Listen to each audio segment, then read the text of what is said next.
Qeveria pritet të miratoj shumë shpejt fondin për investimin madhor që do të zhvillohet në hidrovorin kryesor të qytetit të Florës. Gjithçka pritet të miratohet në mbledhjen e radhës së qeverisë, falë angazhimit maksimal dhe të ministrit të mbrojtjes Piro Vëngu, si dhe të kryebashkiakut të Vlorës Ermal Dreda. Lajmi është konfirmuar këtë të mërkur nga vetë kryetari i Bashkisë së Vlorës Ermal Dreda, i cili tha se ky është një investim shumë i rëndësishëm dhe që do të zhvillohet në territorin e Bashkisë së Vlorës, njësoj si hidrovori Akërnis, i cili tashmë është bërë me të gjitha parametrat bashkohor. Për këtë pyetje është Drejtoria e Emergjencave Civile në fakt që është bashkuar me mekanizmat e vet edhe me mjetet e tyre, sepse ne kemi pasur një problematikë aty që e kemi evidentuar dhe konstatuar, sidomos gjatë prurjeve me sasi të ujit kur ka pasur reshje. Siç e dini ju, hidrovori në fakt kodina vet ka pasur një çedencë. Kjo edhe për shkak sepse është ndërtuar shumë shpejt, është ndërtuar në viteve 70, edhe patjetër që vjen momenti që duhet bërë një investim atje. Po më vjen mirë sepse kemi pasur një reagim në kohë reale, qoftë nga Ministria e Bujqësisë, e cila po na ka garantuar një fond të mjaftueshëm për të bërë një investim të parë atje, që do të thotë do të vendosim pompa të reja, edhe pompat kanë qenë shumë të vjetra. Mundohemi gjithmonë të riparojmë, por edhe ato sa mund të mbajnë.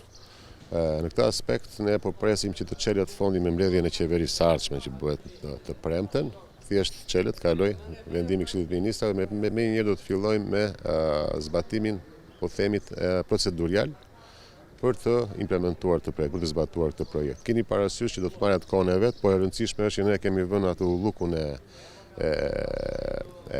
zgjidhjes problematikës, edhe shpresojmë që shumë shpejt hidrovori të jetë me një investim siç duhet. Kemi parasysh këtu edhe investimin në Akërnis, aty ka një hidrovor model, edhe pak a shumë do të jetë njëjti standard sa i përket edhe atij projekti. Thjesht pak durim sepse nuk bëhen dot gjitha gjërat brenda ditës, por keni parasysh që gjithë orientimi dhe dedikimi jonë është që gjërat të bëhen dhe mos të ribëhen nga e para pas 1 apo 2-3 vitesh, atë bëhet diçka tamam standard. Sipas kryebashkiakut të Vlorës Ermal Dreda, pritet të ndërtohet godina e re hidrovorit të Vlorës, por gjithashtu projekti parashikon të zvendësojë edhe 2 pompat e mëdha të tij.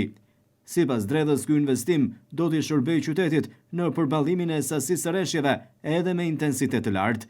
Kryetari i bashkisë theksoi se do të ketë edhe një tjetër investim sa i përket kanaleve kryesor të qytetit.